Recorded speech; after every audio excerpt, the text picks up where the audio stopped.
Hello students, आज हम 12th class की सेकंड नंबर यूनिट पढ़ेंगे जिसका नाम है सॉल्यूशन। सॉल्यूशन को हिंदी में कहते हैं विलयन। विलयन सॉल्यूशन को हिंदी में कहते हैं विलयन। अब प्रश्न उठता है ये विलयन क्या है। तो विलयन शब्द जो बना है वो दो शब्दों से मिलकर बना है। देखें, विलयन को समझने के पहले हमें दो शब्द का अर्थ समझना पड़ेगा। वो दो शब्द क्या हैं? तो पहला शब्द है सॉल्यूट। इंग्लिश मीडियम वाले हिंदी मीडियम वाले दोनों एक साथ देखेंगे। पहला शब्द है सॉल्यूट। सॉल्यूट को हिंदी में हम कहेंगे विलेय।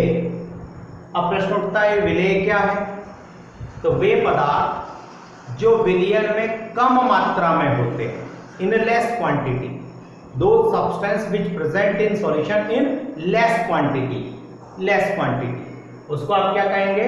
सॉल्यूट या विलेय। अब दूसरा नंबर आता है सॉल्वेंट। अब सॉल्वेंट को हम हिंदी में क्या कहेंगे? विलायक। अब विलायक क्या हुआ? तो वो पदार्थ जो कि विलयन में अधिक मात्रा में उपस्थित हो, substance which is found in more quantity in solution।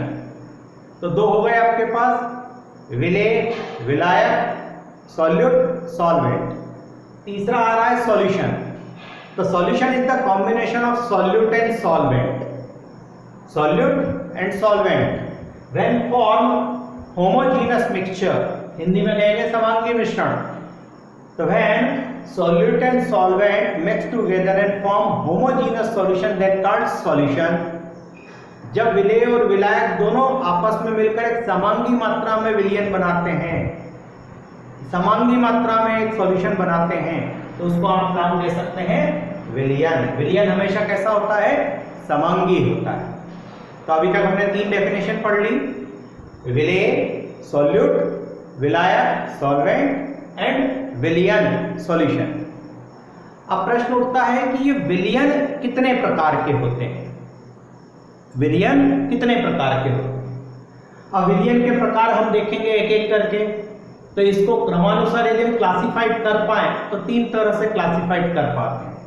पहला देखेंगे टाइप्स ऑफ सॉल्यूशन, जिसको आप कैसे बताएंगे? भौतिक अवस्था के आधार पर, ऑन देयर फिजिकल स्टेट्स। भौतिक अवस्था के आधार पर विलयन कितने प्रकार के होते हैं? देखें कौन कौन से होते हैं। तो पहला होता है गैसियस सॉल्यूशन, दूसरा होता है लिक्विड सॉल्यूशन, तीसरा होता है सॉलिड सॉल्यूशन।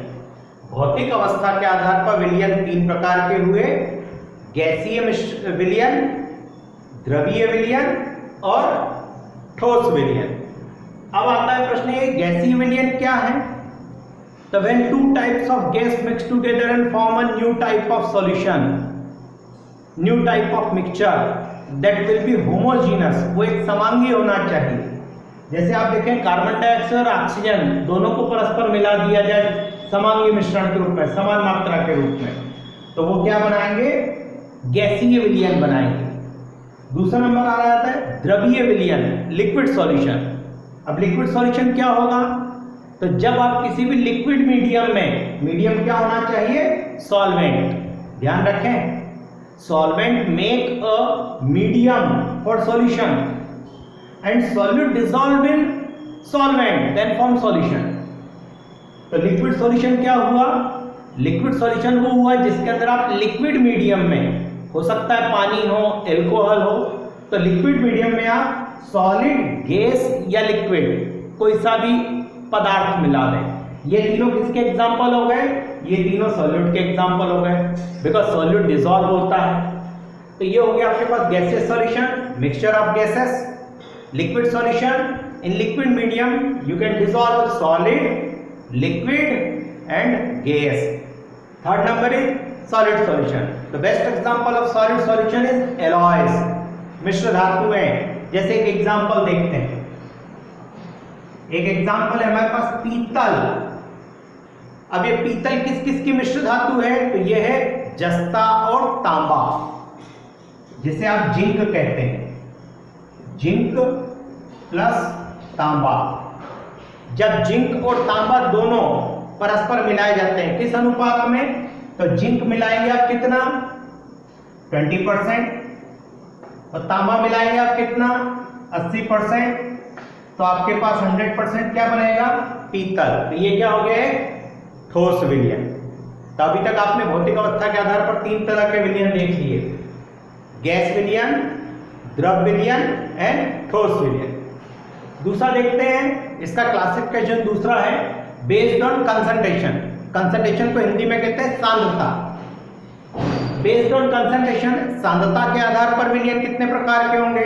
तो पुनः सांद्रता के आधार पर हम विलयनों को 5 प्रकार से विभाजित कर सकते हैं इन हिंदी।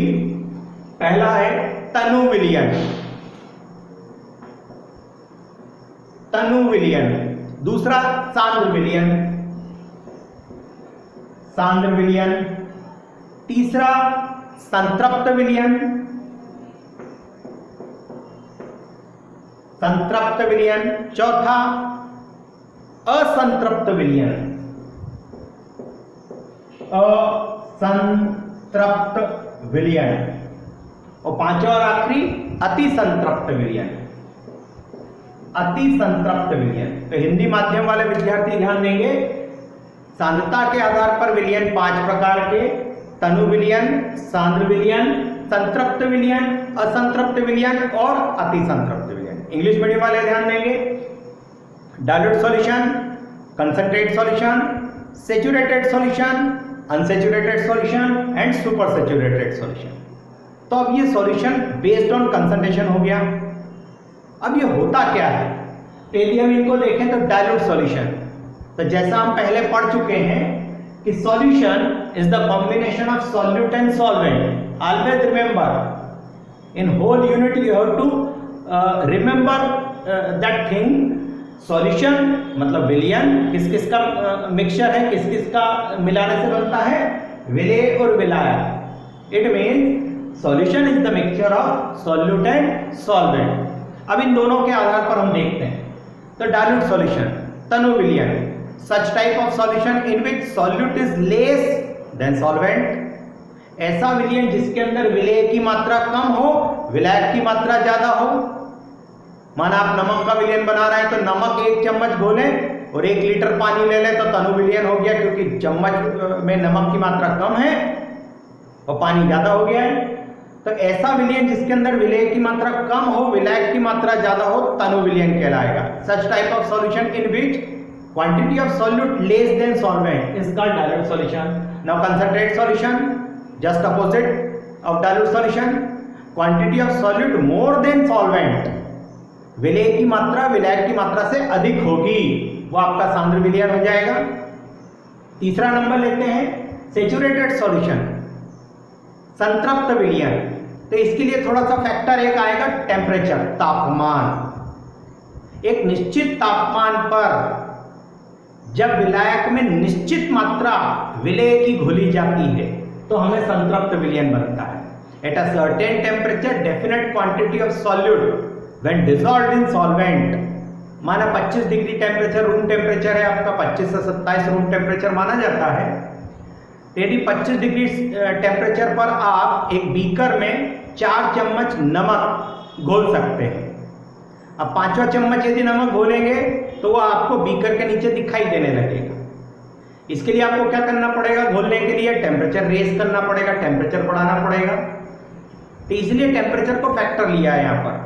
तो निश्चित तापमान पर विलेय की निश्चित मात्रा घोली जा सके तो वो कहलाएगा संतृप्त विलयन। मतलब संतृप्त विलयन में विलेय की मात्रा निश्चित होती है, निश्चित तापमान पर। अनसैचुरेटेड सॉल्यूशन, असंतृप्त विलयन। यदि पहले वाले में निश्चित मात्रा थी तो इसमें निश्चित मात्रा से कम होगी। It means quantity of solute less then saturated solution. तो संतृप्त विलयन से यदि कम है तो वो बन जाएगा असंतृप्त, विलायक वही रहेगा। तीसरा नंबर आता है सुपर सैचुरेटेड। तो सुपर सैचुरेटेड, अब वो सैचुरेटेड से भी सुपर हो गया। इसका मतलब सैचुरेट में जो डेफिनेट क्वांटिटी थी उससे ज्यादा। तो है quantity of solute more then saturated solution, such type of solution is called super saturated solution. तो ये पांचों तरह के आपके पास हो गए बेस्ड ऑन कंसंट्रेशन, सांद्रता के आधार पर। विलयन का तीसरा प्रकार होता है परासरण के आधार पर या परासरण दाब के आधार पर। हम यह परासरण ले रहे हैं बेस्ड ऑन ऑस्मोसिस।